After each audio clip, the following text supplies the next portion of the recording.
কৃষ্ণ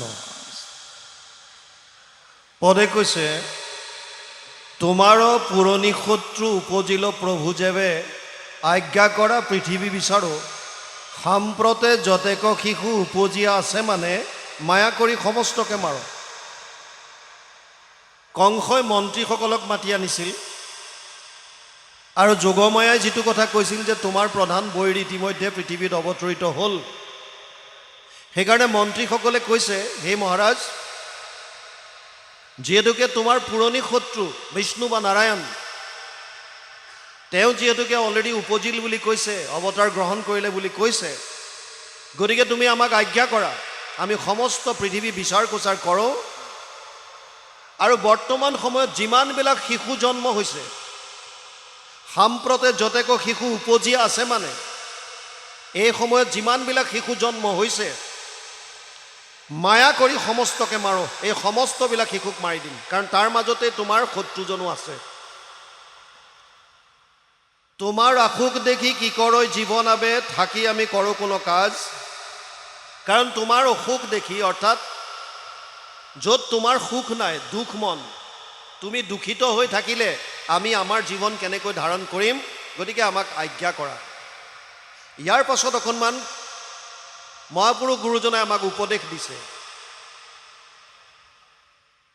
মহাপুৰুষ শ্ৰীমন্ত শংকৰদেৱে যেতিয়া একশৰণ হৰিনাম ধৰ্ম প্ৰৱৰ্তন কৰিলে তেতিয়া এই হৰিনাম ধৰ্ম মানুহৰ মাজলৈ লৈ যাবৰ কাৰণে তেওঁ দুটা প্ৰধান সাধনৰ উপায় ল'লে সহায় ল'লে প্ৰথমটো হৈছে সাহিত্য আৰু দ্বিতীয়টো হৈছে সংস্কৃতি সাহিত্যৰ ক্ষেত্ৰত পণ্ডিতসকলৰ কাৰণে তেওঁ সংস্কৃতটো গ্ৰন্থ লিখি থৈ গৈছে যিখন আমি ভক্তি ৰত্নাকৰ বুলি কওঁ তেওঁৰ মৌলিক গ্ৰন্থ কেইবাখনো আছে আৰু তাৰ লগতে অনুবাদ গ্ৰন্থ আছে এই অনুবাদ গ্ৰন্থৰ ভিতৰতে এখন হৈছে ভাগৱত ভাগৱতৰ 12টা স্কন্ধ গুৰুজনাই নিজে অনুবাদ কৰা নাই তেওঁ কৰিছে প্ৰথম স্কন্ধ দ্বিতীয় স্কন্ধ তৃতীয় স্কন্ধৰ অনাদিপাতন ষষ্ঠ স্কন্ধৰ অজামিল উপাখ্যান অষ্টক স্কন্ধৰ বলিচলন আৰু সাগৰ মন্থন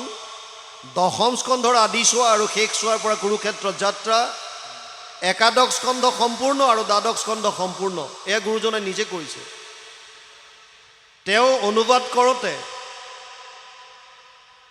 2-3টা অধ্যায়ৰ মূৰে মূৰে এই অধ্যায়ত থকা কথাখিনিৰ ওপৰত ভিত্তি কৰি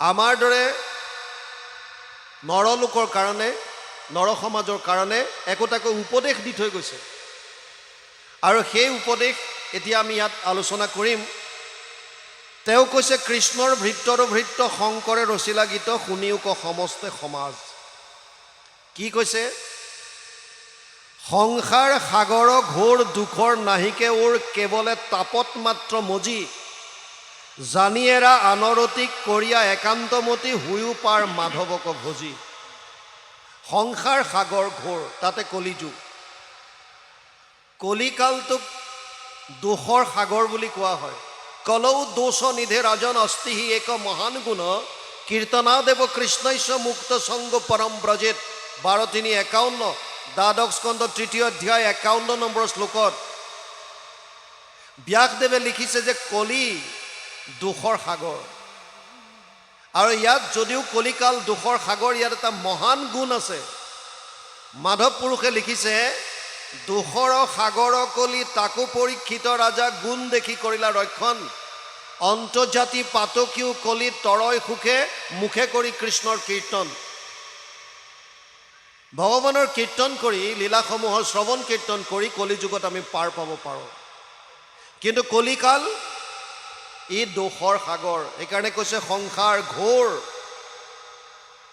ঘোৰ দুখৰ নাহিকে ওৰ কেৱল তাপত মাত্ৰ মজৈ প্ৰত্যেকজন মানুহৰ জীৱনত বিভিন্ন ধৰণৰ কষ্ট আছে বা তাপ আছে এই তাপসমূহক শাস্ত্ৰত 3টা ভাগত ভাগ কৰিছে আধি দৈবিক আধি ভৌতিক আৰু আধ্যাত্মিক তাপ আধি দৈবিক কোনবিলাক তাপ যিবিলাক কষ্ট আমি দৈৱবশত ভোগ কৰিবলগীয়া হয় যোৱাকালি নে তাৰ আগৰ দিন এটা ভূমিকম্প আহিছিল ৰিক্টাৰ স্কেলত অলপ কম আছিল। যেনে ভূমিকম্প, যেনে বানপানী, যেনে অতিপাত গৰম, অতিপাত ঠাণ্ডা, ধুমুহা, বৰষুণ, ইয়াত আমাৰ কোনো হাত নাই। ইয়াত আমি ক'ব নোৱাৰোঁ যে অমুক পাৰ্টীৰ চৰকাৰৰ কাৰণে এনেকুৱা হৈছে, এইবিলাক ক'ব নোৱাৰোঁ। এয়া কিহৰ কাৰণে? দৈৱবশত। যিবিলাক দুখ তাপ বা কষ্ট দৈৱবশত আহে বা আমি ভোগ কৰোঁ, শাস্ত্ৰই তাক নামাংকিত কৰিছে যে আধি দৈবিক তাপ। কিছুমান আছে প্ৰাণীৰ পৰা আমি পাওঁ। প্ৰাণীৰ আন এটা শব্দ হৈছে ভূত। ভূত মানে ইয়াতে পিশাচৰ কথা কোৱা নাই। সমস্ত ভূতত ব্যাপী আছো মই হৰি, সবাকো মানিবা তুমি বিষ্ণু বুদ্ধি কৰি। সমস্ত ভূত মানে সমস্ত প্ৰাণীত। এই ভূতৰ কথা কৈছে। কুকুৰে কামুৰিলে, মেকুৰীয়ে আঁচুৰিলে, সাপে খুটিলে, মানুহে মানুহক কষ্ট দিলে, এনেকুৱা ধৰণৰ যিমানবিলাক কষ্ট বা তাপ আমি পাওঁ, সেইবিলাকক শাস্ত্ৰই নামাংকিত কৰিছে আধি ভৌতিক তাপ। তৃতীয় তাপটো হৈছে আধ্যাত্মিক। আধ্যাত্মিক তাপ দুটা ভাগত ভাগ কৰিছে। এটা হৈছে শাৰীৰিক, আনটো হৈছে মানসিক। শাৰীৰিক আমি বিভিন্ন অসুস্থতাৰ কাৰণে কষ্ট পাবলগীয়া হয়, আৰু আটাইতকৈ মাৰাত্মক বস্তুটো, চিন্তনীয় বিষয়টো বৰ্তমান যিটো হৈছে, এইটো হৈছে মানসিক তাপ। সংসাৰত প্ৰায় প্ৰতিজন মানুহ বুলি ক'লেও ভুল নহ'ব, প্ৰত্যেকজন মানুহে নিজৰ নিজৰ মানসিক চাপত ভুগি আছে। কোনোবাই কাৰোবাক ব্যক্ত কৰে, কোনোবাই মনে মনে হজম কৰে। কাৰণ বিভিন্ন হ'ব পাৰে। মোৰ ব্যক্তিগত কাৰণ হ'ব পাৰে, পৰিয়াল কেন্দ্ৰিক হ'ব পাৰে, সামাজিক ব্যৱস্থাৰ কাৰণে হ'ব পাৰে, দেশৰ নীতি নিয়মৰ কাৰণে হ'ব পাৰে। কাৰণ যিয়ে নহওক কিয়, প্ৰত্যেকজন মানুহে বিভিন্ন কাৰণত মানসিক চাপত ভুগি আছে। আগতে এই পশ্চিমীয়া দেশবিলাকত ইয়াৰ সংখ্যাটো বেছি আছিল, ডিপ্ৰেশ্যন, টেনশ্যন, আৰু বৰ্তমান আমাৰ ফালেও গতি কৰিছে। কিয়? কাৰণ ভোগবাদৰ প্ৰতি আমি বেছিকৈ আকৃষ্ট হৈছোঁ, আধ্যাত্মিকতা বাদ দি। আধ্যাত্মিকতাক বাদ দি পেলাই ভোগবাদৰ প্ৰতি বেছিকৈ আকৃষ্ট হোৱাৰ কাৰণে আমাৰ বিভিন্নবিলাক অভাৱ বাঢ়ি গৈছে। ইটো লাগে, সিটো লাগে, সিটো লাগে, সিটো লাগে, আৰু এইবিলাকৰ কাৰণে সন্তুষ্টি নোহোৱা হৈছে মনত। কোনোবাই কাৰোবাৰ কৰ্মত সন্তুষ্টি হোৱা নাই, কোনোবাই কাৰোবাৰ পোৱা বস্তুত সন্তুষ্টি হোৱা নাই, বিভিন্ন অসন্তুষ্টিত ভুগিছোঁ, আৰু তাৰ কাৰণে মানসিক চাপত ভুগি আছোঁ। এই তিনিওটা তাপৰ পৰা পৰিত্ৰাণ পাব পৰা উপায়, তাপত্ৰয় উন্মূলনম, তিনিওটা তাপ উন্মূলন কৰিব পৰা, শেষ কৰিব পৰা উপায় কলিযুগত এটাই দিছে, সেইটোৱে হৈছে কৃষ্ণত একান্ত ভক্তি। ইয়াত এতিয়া কৈছে, সংসাৰ সাগৰ ঘোৰ, দুখৰ নাহিকে ওৰ, কেৱলে তাপত মাত্ৰ মজি, জানিয়েৰা আনৰতি কৰিয়া একান্তমতি, হুয়ো পাৰ মাধৱক ভজি। এই সংসাৰ সাগৰ যদি পাৰ হ'ব বিচাৰিছে, উপায় এটাই দিছে, কেৱল কৃষ্ণৰ চৰণত একান্তভাৱে শৰণাগতি হৈ আমি আমাৰ সংসাৰ সাগৰ পাৰ হ'ব পাৰিম, তাৰ বাহিৰে গতি নাই। সেইকাৰণে বৰ্তমান সময়ত আপোনালোকে দেখা পাইছোঁ, যিসকলে তেওঁলোকৰ তৃষ্ণাটোক সীমিত কৰিলে আৰু কেৱল আধ্যাত্মিকত মনোনিৱেশ কৰিছে, কৃষ্ণৰ কথা শুনিছে, মনৰ মাজৰ পৰা যিমানবিলাক বেয়া বস্তু আছে, মলিনতা আছে, ৰাগ, দ্বেষ, কাম, ক্ৰোধ, লোভ, মদ, মৎসৰ, যিমানবিলাক বেয়া আছে চব আঁতৰ কৰিছে, তুলনামূলকভাৱে সেইসকল সুখী। শাস্ত্ৰত কৈছে, যিটো পোৱা তাতে হৈ বা সন্তোষিত মন, এতেক প্ৰকাৰে তুষ্ট সুন্ত নাৰায়ণ। তুমি যিটো পাইছা তাত সন্তুষ্ট হ'বলৈ চেষ্টা কৰা, তোমাৰ সন্তুষ্টিতে ভগৱান সন্তুষ্টি হ'ব। ভগৱান ক'ত আছে? ইয়াতেতো আছে। আমি অশান্ত চিত্ত হৈ আছোঁ, ইটো নাই, সিটো নাই, সিটো নাই, সিটো নাই, ইটো লাগে, সিটো লাগে, অশান্ত আমি নিজে হৈ আছোঁ। গতিকে ইয়াৰ পৰা পাৰ পোৱাৰ উপায় এটা দিছে, সেইটো হৈছে কেৱল কৃষ্ণত একান্ত শৰণ। কলৌ দোষ নিধে ৰাজন অস্তিহি এক মহান গুণ। দোষৰ সাগৰ কলিযুগত এটাই মাত্ৰ মহান গুণ আছে, সেইটোৱে হৈছে কৃষ্ণত একান্তভাৱে শৰণাগতি হৈ তেওঁৰ লীলাসমূহ শ্ৰৱণ কীৰ্তনৰ দ্বাৰাই আমি এই মায়াৰ পৰা তাপৰ পৰা পৰিত্ৰাণ পাব পাৰোঁ। সেইকাৰণে ইয়াত গুৰুজনাই কৈছে জানি এৰা আনৰ ৰতি, বেলেগৰ পৰা মনটো আঁতৰোৱা। কি কৰিবা? কৰিয়া একান্ত মতি, এক চিত্তভাৱে হুয়ো পাৰ মাধৱক ভজি।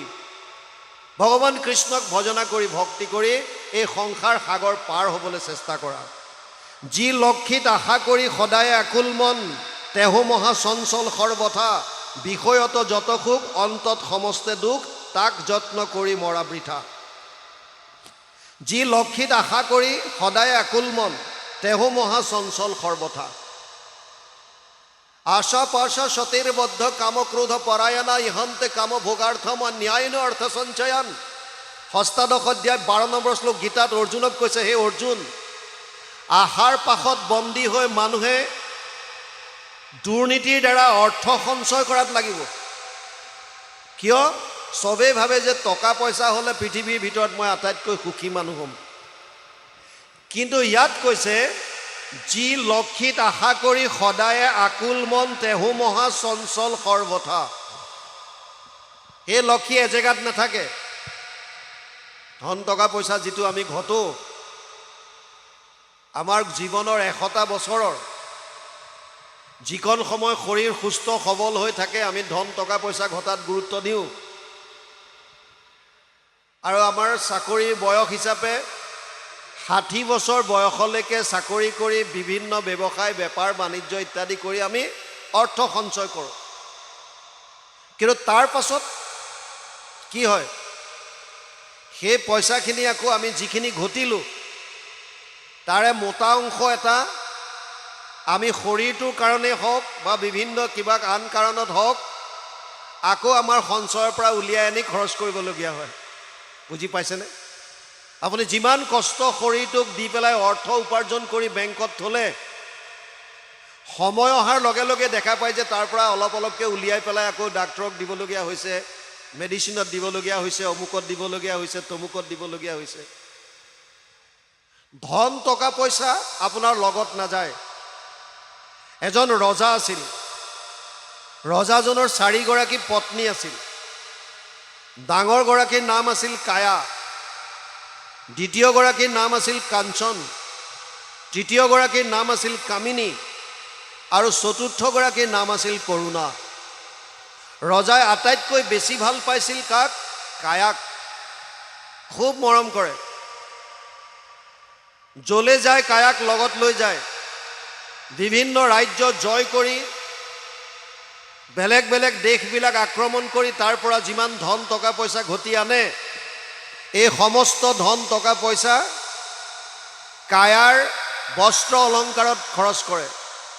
কেনেকৈ কায়াক সজাব পৰাব পাৰে, কেনেকৈ কায়াক সুন্দৰ কৰি ৰাখিব পাৰে, তাৰ চিন্তাতে বেলেগ বেলেগ দেশ আক্ৰমণ কৰি অন্যায়ভাৱে হ'লেও অৰ্থ ঘটে আৰু সেই অৰ্থ কেৱল কায়াৰ ওপৰত খৰচ কৰে প্ৰথম গৰাকী পত্নী।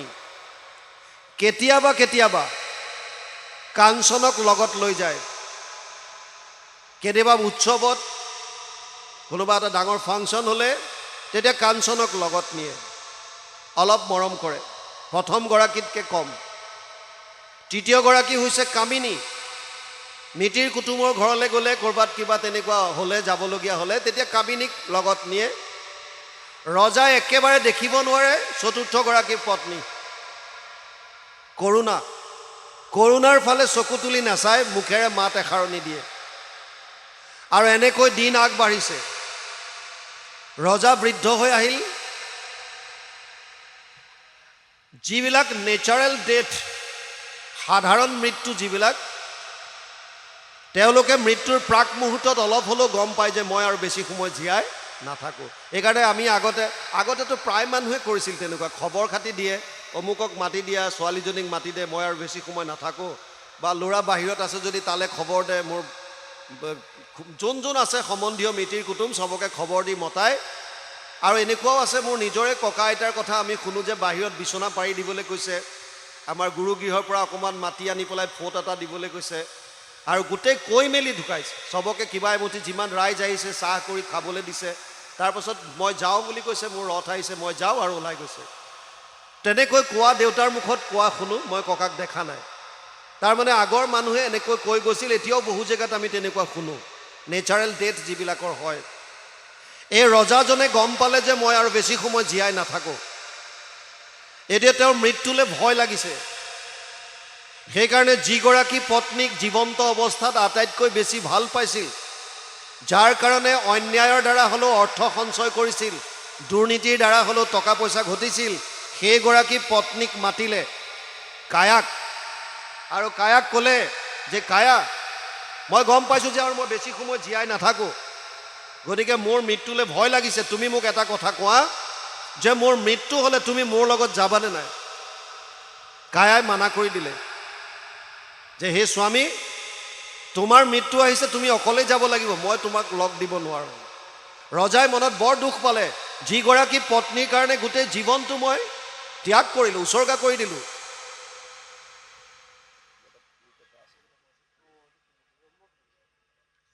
যিগৰাকী পত্নীৰ কাৰণে গোটেই জীৱনটো মই উচৰ্গা কৰি দিলোঁ, সেইগৰাকী পত্নীয়ে একে আশাৰে কৈ দিলে যে মই তোমাৰ লগত যাব নোৱাৰোঁ। মনত বহুত আঘাত পালে। তেতিয়া কাঞ্চনক মাতিলে, দ্বিতীয়গৰাকী পত্নী, আৰু কাঞ্চনক ক'লে যে বাইদেউৰ কথা শুনিছা, তোমাতকৈ বেছি মৰম কৰিছিলোঁ, বেছি ভাল পাইছিলোঁ, আজি একে আশাৰে মোৰ লগত যাব নোৱাৰোঁ বুলি ক'লে। কাঞ্চনক ক'লে, কাঞ্চন তুমিতো মৃত্যুৰ সময়ত মোৰ লগত যাবা? কাঞ্চনে ক'লে, মহাৰাজ মইতো কেৱল আপোনাৰ মৃত্যুলৈ বাট চাই আছোঁ মাত্ৰ, আপোনাৰ মৃত্যু হোৱাৰ লগে লগে মই আনলৈ পলাই গুচি যাম, মাত্ৰ আপোনাৰ মৃত্যুৰ কাৰণে অপেক্ষাত আছোঁ মই, আপোনাৰ মৃত্যু হ'ব, মই বেলেগলৈ পলাই যাম। বৰ দুখ পালে। তৃতীয়গৰাকীক মাতিলে, কামিনীক। কামিনীক ক'লে, শুনিছা দুগৰাকী বায়েৰাৰ কথা, তোমাতকৈ বেছি ভাল পাইছিলোঁ, কিন্তু তেওঁলোক দুইগৰাকীয়ে আজি মোৰ লগত যাব নোৱাৰোঁ বুলি ক'লে। কামিনী তুমি কোৱা, তুমি মোৰ লগত যাবা? কামিনীয়ে ক'লে, হয় মহাৰাজ মই যাম, কিন্তু শ্মশানলৈকে, আপোনাক চিতাত উঠাই দিব, ময়ো ঘৰমুৱা হ'ম। বোলে এইটো কি যোৱা হ'ল? বোলে মই তিমানটোহে পাৰিম, তাতকৈ নোৱাৰিম আৰু। এতিয়া কোনটো নাকেৰে চতুৰ্থগৰাকীক বুজি মানে নাই, কেনেকৈ সুধিব? লাজটো তেওঁৰো আছে, গোটেই জীৱনটো তেওঁৰ ফালে চোৱা নাই, মাত এষাৰ দিয়া নাই, তেওঁৰ কাৰণে অকণমান সময় উলিয়াব পৰা নাই, সেইকাৰণে কৰোণাক মাত দিয়া নাই।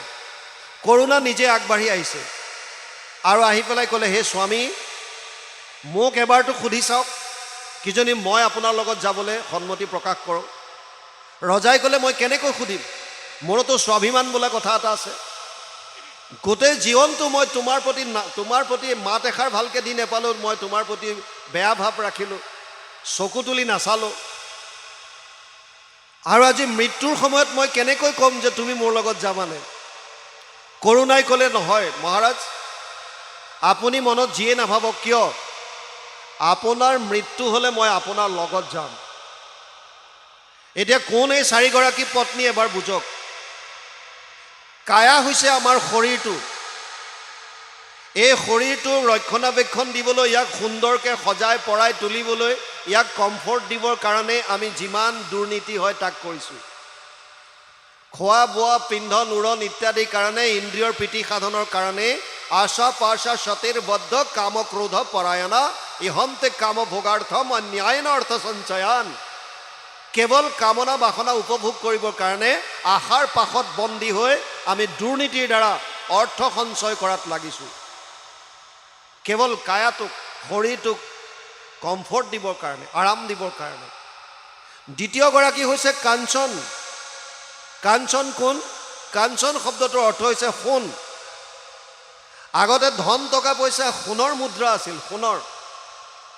এইকাৰণে ইয়াত সোণ মানে কেৱল টকা পইচা বুজোৱা নাই, সা সম্পত্তি যত যিমান আছে, ধন টকা পইচা ঘৰ দুৱাৰ, আপোনাৰ নামত যিমানবিলাক সম্পত্তি আছে গোটেইবিলাকক কাঞ্চন বুলি বুজাইছে। কাঞ্চন। কাঞ্চনে কি কৈছে যে মই আপোনাৰ মৃত্যুলৈ বাট চাই আছোঁ, আপোনাৰ মৃত্যুৰ লগে লগে মই বেলেগলৈ পলাই গুচি যাম। ইণ্টাৰেষ্টিং কথা হৈছে, এজন মানুহৰ মৃত্যুৰ লগে লগেই তেওঁৰ নামত থকা একাউণ্ট হওক, ধন টকা পইচা ঘৰ দুৱাৰ যত যিমান সম্পত্তি আছে তেওঁৰ নমিনী বা উত্তৰাধিকাৰীলৈ ট্ৰেন্সফাৰ হৈ যায়। বুজি পাইছে নাই? সেইকাৰণে কৈছে মই তোমাক মাত্ৰ যোৱালৈ চাই আছোঁ, বেলেগলৈ পলাই যাম। তাৰ মানে কি? তাৰ মানে হস্তান্তৰ হৈ যাব। বুজি পাইছেনে? কেতিয়াও আমাৰ নামত নাথাকে। মোৰ নামত যিমান ধন টকা পইচা আছে, আমি এইখন সংসাৰ ত্যাগ কৰাৰ লগে লগে হয়তো মোৰ পত্নীৰ নামত যাব, মোৰ ল'ৰা ছোৱালীৰ নামত যাব, ৰৈ নাথাকে। সেয়া হৈছে কাঞ্চন। কামিনী কোন? মিতিৰ কুটুম, গাঁৱৰ মানুহ। গাঁৱৰ মানুহ মিতিৰ কুটুম। এজন মানুহৰ মৃত্যু হ'লে কলৈকে যায়? কেৱল শ্মশানলৈকে। খুচি কাটি আছে, বৰ দুখ কৰে। বেচেৰাটো বৰ ভাল আছিল, বিপদে আপদে আমাক কেতিয়াবা সহায় কৰিছিল। বৰ ভাল মানুহ এজন সমাজৰ পৰা গুচি গ'ল। বৰ দুখ লাগে, জীৱনটো একদম মিছা, একো কৰিব মন নাযায় এইবিলাক দেখিলে। আৰু ঘৰলৈ আহি পত্নী কয়, হেৰা শুনিছা, 4 ঘণ্টা হ'ল চাহ একাপ খোৱা নাই, ভালকৈ চাহ একাপ বনোৱা। চেছ তাতেই। কৰুণা কোন? কৰুণা হৈছে পৰমাত্মা, ভগৱান, যাৰ কাৰণে জীৱন্ত অৱস্থাত আমি অকণমান সময় উলিয়াব নোৱাৰোঁ। ইমানেই ব্যস্ত সংসাৰত, অকণমান সময় আমি কৃষ্ণৰ কথা পাতিবৰ কাৰণে উলিয়াব নোৱাৰোঁ। তেওঁৰ নাম ল'বলৈ আমাৰ সময় নাই। কেৱল কাম কাম কাম কাম, সংসাৰৰ মায়াজালত মজি আছোঁ। কৃষ্ণক আমি আঁতৰাই ৰাখিছোঁ। আৰু যিজন ভগৱান কৃষ্ণ, সেইজনেই পৰমাত্মা ৰূপে আমাৰ হৃদয়ত আছে। উপদ্ৰষ্টা অনুমন্তা চ ভৰ্তা ভোক্তা মহেশ্বৰ পৰমাত্মা ইতি চাপ্যুক্ত দেহে অস্মিন পুৰুষ পৰ। 13 অধ্যায় 22 নম্বৰ শ্লোক গীতা। অৰ্জুনক কৈছে, হে অৰ্জুন, উপদ্ৰষ্টা হিচাপে, অনুমন্তা হিচাপে, স্বামী হিচাপে, ভোক্তা হিচাপে, পৰমাত্মা হিচাপে মই সমস্ত জীৱৰ হৃদয়ত আছোঁ। অহম আত্মা গুদাকেশ সৰ্বভূতাশয় স্থিত অহম আদিত্য মধ্যম চ ভূতানামন্ত এবছ। 10 অধ্যায় 20 নম্বৰ শ্লোক গীতা। হে অৰ্জুন, আত্মা হিচাপে মই সমস্ত শৰীৰত বিৰাজমান হৈ আছোঁ। যিজন আমাৰ লগত আছে, সেইজনৰ কাৰণে আমাৰ সময় নাই। যিজনে আমাক সচেতন কৰি ৰাখিছে, যিজনৰ কাৰণে হাত ভৰি লৰচৰ কৰিব পাৰিছোঁ, যিজনৰ কাৰণে কথা ক'ব পাৰিছোঁ, যিজনৰ কাৰণে উশাহ নিশাহ ল'ব পাৰিছোঁ, সেইজনৰ কাৰণে আমাৰ সময় নাই। আৰু আমি ক'ত ঘূৰি ফুৰিছোঁ? যিজনৰ এক মুহূৰ্তৰ কাৰণে ওলাই গ'লে এইটো শৰীৰ শেষ। মানুহে ক'ব, ইয়াক বাহিৰ কৰ, এইটো হৈ গ'ল। আপোনাক পবিত্ৰ জেগাত থাকিবলৈ নিদিব, বাহিৰলৈ উলিয়াব, এই ঘৰৰ পৰা বাহিৰ কৰ, বাহিৰ কৰ, হৈ গ'ল, চোৱা হৈ গ'ল। যিজন ঈশ্বৰে সচেতন কৰা দেহ প্ৰাণ ইন্দ্ৰিয়ক জীৱক ভুঞ্জান্ত নানাবিধ বিষয়ক পৰমাত্মা বুলি এক কহে মুনিগণ, এইটো পৰম তত্ত্ব জানিবাৰ ৰাজন। পিপ্পলায়ন। নিমি নৱসিদ্ধ সংবাদত নৱসিদ্ধৰ এজন হৈছে পিপ্পলায়ন। পিপ্পলায়নে ঈশ্বৰ তত্ত্ব বৰ্ণনা কৰি পেলাই নিমি ৰজাক কৈছিল, ক'ত শৰণ ল'ব লাগে, পৰমাত্মা কোন, তেওঁ কৈছিল, যিজনে ইন্দ্ৰিয়বিলাক সচেতন কৰি ৰাখিছে। সেইজন ঈশ্বৰৰ প্ৰতি আমাৰ সময় নাই। আৰু আমি ধন টকা পইচাত বেছিকৈ গুৰুত্ব দিছোঁ। কিন্তু এই ধন টকা পইচা, ইয়াত কৈছে চব চঞ্চল। যি লক্ষীত আশা কৰি সদায় আকুল মন, তেহো মহা চঞ্চল সৰ্বথা। আজি আপোনাৰ হাতত আছে, কাইলৈ সেই টকা বেলেগলৈ যাব, চিন্তা কৰি লাভেই নাই। বিষয়ত যত সুখ অন্তত সমস্তে দুখ, তাক যত্ন কৰি মৰা বৃথা। যিবিলাক বিষয়ত আমি সুখ আছে বুলি ভাবিছোঁ, বৰ ইণ্টাৰেষ্টিং কথাটো বুজিলোঁ। বৰ্তমান পৃথিৱীত 800 কোটিৰ ওপৰত মানুহ আছে, মোৰ দেন 800 কৰোৰ। যদিও আমাৰ কাৰো লগত কাৰো মিল নাই, আনকি আমাৰ এজনৰ লগত আনজনৰ ফিংগাৰ প্ৰিণ্টছো নিমিলে, আঙুলিৰ চাপো নিমিলে। কিমান এটা আচৰিত সৃষ্টি ভগৱানৰ, এজন মানুহৰ লগত আনজনৰ ফিংগাৰ প্ৰিণ্টছো নিমিলে, চাপ নিমিলে। কেনেকুৱা সৃষ্টি চাওক, কেনেকুৱা এইটো মেচিনেৰী হ'ব লাগিব। কাৰো লগত কাৰো মিল নাই। তথাপিও এটা বস্তুৰ কিন্তু মিল আছে, কি? আমাক সকলোকে আনন্দ লাগে। ইয়াত দ্বিমত নাই। আপুনিও আনন্দ বিচাৰিছে, ময়ো বিচাৰিছোঁ, ৰজাই বিচাৰিছে, প্ৰজাই বিচাৰিছে, ভিক্ষাৰীয়ে বিচাৰিছে, মহাজনে বিচাৰিছে, চোৰটোৱে বিচাৰিছে, পুলিচে বিচাৰিছে, আৰ্মিয়ে বিচাৰিছে, এক্সট্ৰিমিষ্টে বিচাৰিছে, আস্তিকজনেও বিচাৰিছে, নাস্তিকজনেও বিচাৰিছে। আনন্দ চবকে লাগে। আনন্দ ক'ত পাম এতিয়া? মূল কথাটো তাত। মূল তত্ত্ব আছে 3টা। এক হৈছে ভগৱান তত্ত্ব, এক হৈছে তেওঁৰ বহিৰংগ শক্তি মায়া তত্ত্ব, আৰু এক হৈছে জীৱ বা আত্মা। জীৱ হ'লো আমি, আমাক আনন্দ লাগে। আনন্দ বিচৰাৰ ক্ষেত্ৰ আছে 2খন, পথাৰ আছে 2খন। এফালে হৈছে ভগৱান, আনফালে হৈছে তেওঁৰ মায়াৰ সংসাৰ। মায়াৰ সংসাৰ মানে এডাল তৃণৰ পৰা বুলি ব্ৰহ্মলোক পৰ্যন্ত চব যত যিমান আছে চব মায়া ব্ৰহ্মা আদি কৰি জীৱ যত ৰাম ৰাম ৰাম ৰাম ৰাম মায়া সজ্জা মাজে আশ্ৰয় ঘুমতি যায় সব মায়াৰ অন্তৰত আছে এতিয়া আমাক যেটো আনন্দ লাগে এই আনন্দটো ক'ত পাম এটোৱে ডাঙৰ কথা এটো বুজিলে হৈ গ'ল ফিল আছে দুখন এফালে ভগৱান এফালে মায়া মায়াৰ কথা আলোচনা কৰিলো মায়া মানে অবস্তুক বস্তু কৰি দেখুৱাইছে তাৰ মানে মায়াত সুখটো নাই তথাপিতো আমি গোটেই জীৱনটো ধন টকা পইচা কৰি কৰিয়ে পাৰ কৰালো উদাহৰণ দি বুজক এখন স্কুলত দুজন ছাত্ৰ অতি দুষ্ট নাম ৰাখিছিল তেওঁলোকৰ নাম ৰাখিছিল জয় আৰু বিজয় অতি দুষ্ট এটাই মাত্ৰ ধান্দাত থাকে ক্লাছ কেনেকৈ মিছ কৰিব পাৰি সদায় এটা ধান্দাত থাকে আৰু কিবা কিবি বাহানাবাজি কৰি সদায় স্কুল ক্ষতি কৰে এদিন দুইটাই কথা পাতিলে চা আমি দুটাইহে সদায় ক্লাছ ক্ষতি কৰোঁ এটা এনেকুৱা কিবা উপায় কৰোঁ যাতে গোটেই স্কুলৰ ছাত্ৰ ছাত্ৰী ক্লাছ মিছ হয় আৰু দুইটাই প্লান কৰিলে ঠিক আছে হৈ যাব প্ৰিন্সিপালজনৰ ছাগলী আছিল 3টা বগা বগা ছাগলী 3টা সিহঁতে ছাগলী 3টা আগদিনা স্কুল ছুটিৰ পাছত মনে মনে ধৰিলে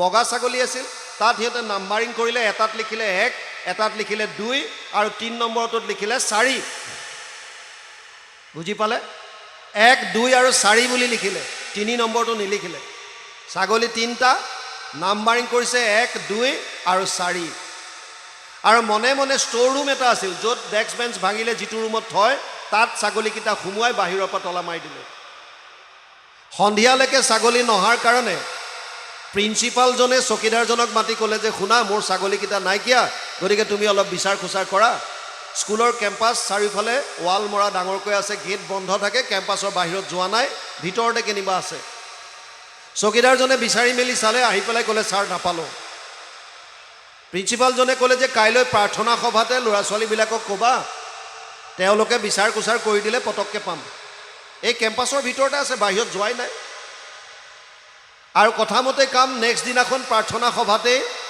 চকীদাৰজনে ল'ৰা ছোৱালীখিনিক ক'লে যে ছাৰৰ ছাগলীকেইটা নাই গতিকে তোমালোক ক্লাছলৈ যোৱাৰ আগত ছাগলীকেইটা অকণ বিচাৰি দিয়া কেম্পাছতে আছে ছাত্ৰ ছাত্ৰীয়ে ফূৰ্তি পালে আৰু ছাগলী বিচাৰিবলৈ গুচি গ'ল এই জয় বিজয়ে মনে মনে গৈ ষ্ট'ৰ ৰুমটো খুলি দিলে আৰু তাৰ পৰা ছাগলীকেইটা ওলাই ৰাতিটো বন্ধত আছে গতিকে যোনে যেনি পাইছে দৌৰ মাৰিলে ছাত্ৰ ছাত্ৰীবিলাকে যিবিলাকে বিচাৰি ফুৰিছিল তেওঁলোকে কোনোবাই কৈছে 1 নম্বৰৰ ছাগলীটো পালোঁ আৰু কোনোবাই কৈছে 2 নম্বৰটো পালোঁ কোনোবাই কৈছে 4 নম্বৰটো পালোঁ এতিয়া কোনটো বিচাৰি ফুৰিছে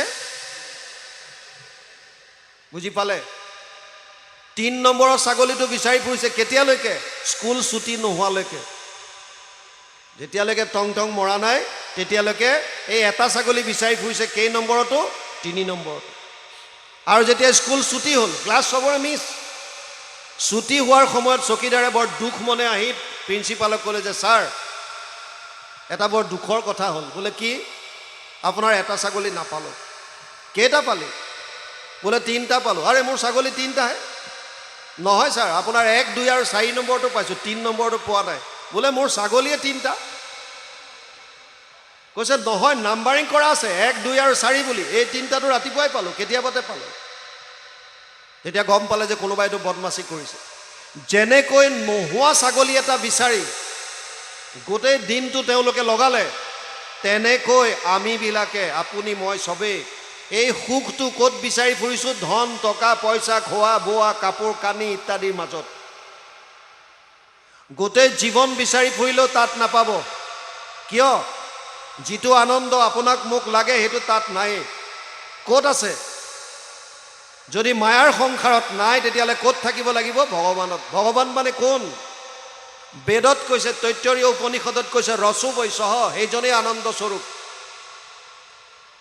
আৰু সেইকাৰণে মহাভাৰতৰ উদ্যোগত লিখিছে কৃষ্ণ শব্দৰ অৰ্থ কৃষি ভূবাচক শব্দ নচ নিবৃত্তি বাচক দ্বয়োৰ একাত পৰম ব্ৰহ্ম কৃষ্ণ ইতি অভিধীয়তে মাধৱ পুৰুষে ইয়াৰ অনুবাদ কৰিছে কৃষ হেন শব্দ ইটো পৃথিৱী বাচক ভৈলাম ন আনন্দত প্ৰৱৰ্তয় দুইৰো এক পদ মিলি পৰম ব্ৰহ্ম ৰূপ কৃষ্ণ নাম আনন্দক মাত্ৰ কয় তাৰ মানে কৃষ্ণ মানে আনন্দ সেইকাৰণে আমি নামত গাওঁ সহজানন্দ, স্বৰূপানন্দ, হৃদয়ানন্দ, পৰমানন্দ। সেইকাৰণে ভগৱানৰ নাম সচ্চিদানন্দ, চিদানন্দ, সদানন্দ, দয়ানন্দ, নিত্যানন্দ আমি গাই থাকোঁ। তাৰ মানে আপোনাক মোক যিটো আনন্দ লাগে, এই আনন্দটো ক'ত আছে? কেৱল আৰু কেৱল কৃষ্ণত। আৰু সেইকাৰণে গুৰুজনাই কৈছিল যে চব বাদ দি এক শৰণ লোৱা, কৃষ্ণৰ ওচৰ চাপা। কিয়? কাৰণ জীৱক আনন্দ লাগে। আনন্দটো ক'ত আছে? কেৱল কৃষ্ণৰ ওচৰত। কৃষ্ণ মানে আনন্দ, আনন্দ মানে কৃষ্ণ। গতিকে কোটি কোটি জনম আমি অহা যাত কৰি আছোঁ এই গুৰুবাণীখিনি নমনাৰ কাৰণে। মহাপুৰুষসকলে আমাক প্ৰত্যেকটো জন্মতে কয় যে তোমালোকে কৃষ্ণমুখী হোৱা আৰু কৃষ্ণত পৰম আনন্দ লাভ কৰিব পাৰিবা। এই বাৰে বাৰে জন্ম মৃত্যুৰ চক্ৰত অহাৰ প্ৰয়োজন নাই। কিন্তু আমি এই কথাটো নুশুনো। কাৰণটো কি? কাৰণটো হ'ল, এতিয়া বুজক আমাৰ শৰীৰটোৰ গঠন প্ৰণালী। 24টা তত্ত্বৰ দ্বাৰা এই স্থূল শৰীৰটো নিৰ্মাণ হৈছে। পঞ্চ মহাভূত অলপ আগতে আলোচনা কৰিলোঁ। ক্ষিতি, জল, তেজ, বায়ু, আকাশ। 5 তন্মাত্ৰা মানে 5 বিষয়, ৰূপ, ৰস, গন্ধ, স্পৰ্শ আৰু শব্দ। 5টা জ্ঞানেন্দ্ৰিয়, শ্ৰোত্ৰ, নেত্ৰ, জিভা, ঘ্ৰাণ আৰু চৰ্ম। 5টা কৰ্মেন্দ্ৰিয়, গুহ্য, লিংগ, পদ, বাণী আৰু কৰ। এই 20টা তত্ত্ব হ'ল। আৰু অন্তঃকৰণৰ 4টা তত্ত্ব, মন, বুদ্ধি, চিত আৰু অহংকাৰ। কোনোৱে চিত বস্তুটো নকয়, মন, বুদ্ধি, অহংকাৰ আৰু মূল প্ৰকৃতি বুলি কয়। 24 তত্ত্বৰ দ্বাৰা এইটো শৰীৰ গঠিত। এইটো হৈছে জ্বৰ, মায়াটো জ্বৰ। ইয়াত যেতিয়া জীৱ প্ৰৱেশ কৰে, আত্মা প্ৰৱেশ কৰে, তেতিয়া ই সচেতন হয়। তাৰ মানে ইয়াত দুটা বস্তু আছে, মন, বুদ্ধিকে ইত্যাদি কৰি 24 তত্ত্ব মায়াৰ বস্তু, আৰু আত্মা হৈছে ভগৱানৰ বস্তু। ভগৱানৰ অংশ আত্মা। মামে বংশ জীৱলোকে জীৱভূত সনাতন। পঞ্চদশ অধ্যায় 7 নম্বৰৰ শ্লোক। তোমাৰ একে অংশ আমি যত জীৱ যাক, তোমাৰ মায়াই হৰি বান্ধিলে আবাক। বেদস্তুতি, কীৰ্তন গুৰুজনাই লিখি থৈ গৈছে। তাৰ মানে যিহেতুকে আমি পৰম আনন্দৰ অংশ, গতিকে আমাক আনন্দ লাগে। আৰু সেই আনন্দটো ক'ত পাম? পৰম আনন্দৰ ওচৰত গ'লে পাম, চিধা কথা। কিন্তু আমি তালে নগৈ মায়াৰ সংসাৰত কিয় বিচাৰিছোঁ? কাৰণ প্ৰত্যেকটো বস্তু নিজৰ মূলত যাব বিচাৰে। মূল। ইয়াত বৰষুণ দিলে বৰষুণৰ পানীবিলাক নদী, নলা, নৰ্দমা হৈ ক'ত যাব বিচাৰে? সাগৰলৈ। বন্তি গছি জ্বলাই দিছে, তাত যিমান বস্তু আছে পৃথিৱীৰ মধ্যাকৰ্ষণত তলফালে আহে। বন্তি গছি ওপৰলৈ যাব বিচাৰিছে। ক'লে? আকাশলৈ, সূৰ্যৰ ফাললৈ। গম পাইছেনে? প্ৰত্যেকে নিজৰ মূলত যাব বিচাৰে। আমাৰ আত্মাৰ মূল হৈছে পৰমাত্মা, য'ৰ পৰা আমি আহিছোঁ ওলাই স্ফুলিংগৰ দৰে। গতিকে আত্মাটোৱে সদায় পৰম আনন্দৰ ওচৰলৈ যাব বিচাৰিছে। সেইকাৰণে আমি সকলোৱে আনন্দ বিচাৰোঁ। কিন্তু মন, বুদ্ধি ক'ৰ বস্তু? মায়াৰ। সেইকাৰণে মনটোৱে সদায় মায়াৰ ফালে টানি আছে, সংসাৰলৈ টানি আছে। ধন, টকা, পইচা, কাপোৰ কানি, যত যিমান, চব মায়াৰ বস্তু। এই বিষয়বিলাকৰ প্ৰতি লৈ ইচ্ছা কৰিছে। সেইকাৰণে ইয়াত কৈছে বিষয়ত যত সুখ, অন্তত সমস্তে দুখ। কাৰণ তাত সুখ নাই। আপুনি আজি য'ত সুখ বুলি ভাবিছে, কিছুদিনৰ পাছত সেইটো দুখৰ কাৰণ হ'ব। কিন্তু তাৰ বিপৰীতে ভগৱান হৈছে আনন্দময়। সেইকাৰণে ইয়াত বৰ সুন্দৰভাৱে কৈছে, বিষয়ত যত সুখ, অন্তত সমস্তে দুখ, তাক যত্ন কৰি মৰা বৃথা। গুৰুজনাই কৈছে, মনুষ্য শৰীৰ পাই যিটো নৰগণ, নকৰে তোমাৰ যদি শ্ৰৱণ কীৰ্তন, বিফলে জনম গৈলা ভৈলা সৰ্বনাশ, জীৱন্ততে মৰা সিটো ভাতৃ নিশ্বাস। বেদস্তুতি, কীৰ্তন। বুজি পাইছে? কাৰণ আমি মানুহৰ শৰীৰ পোৱাৰ পাছত যদি শ্ৰৱণ কীৰ্তন কৰি ঈশ্বৰৰ কথা শ্ৰৱণ নকৰোঁ, তেতিয়াহ'লে জীৱনটো মিছাই গুচি যাব, বৃথাই গুচি যাব। ধন, টকা, পইচা চব ইয়াতে পৰি থাকিব, আপোনাৰ লগত একো নাযায়। আপুনি হাতে কাণে পিন্ধি থকা যিমানবিলাক আ অলংকাৰো আছে, আত্মাটো ওলাই যোৱাৰ পাছত দৰকাৰ হ'লে আপোনাৰ আঙুলি কাটি দিব, তথাপিও সোণৰ আঙুঠিটো খুলি থ'ব, লগত যাব নিদিয়ে। এইকাৰণে চিকন্দৰে মন্ত্ৰীসভাত কৈছিল, মোৰ মৃত্যুৰ পাছত মোৰ হাত দুটা কবৰৰ বাহিৰত উলিয়াই থবা। মন্ত্ৰীসকলে প্ৰশ্ন কৰিছিল যে এনেকুৱা কেনেকুৱা কথা, আমাৰ নিয়মটো এনেকুৱা নাই যে কবৰৰ পৰা হাত দুটা বাহিৰলৈ উলিয়াই থ'ব।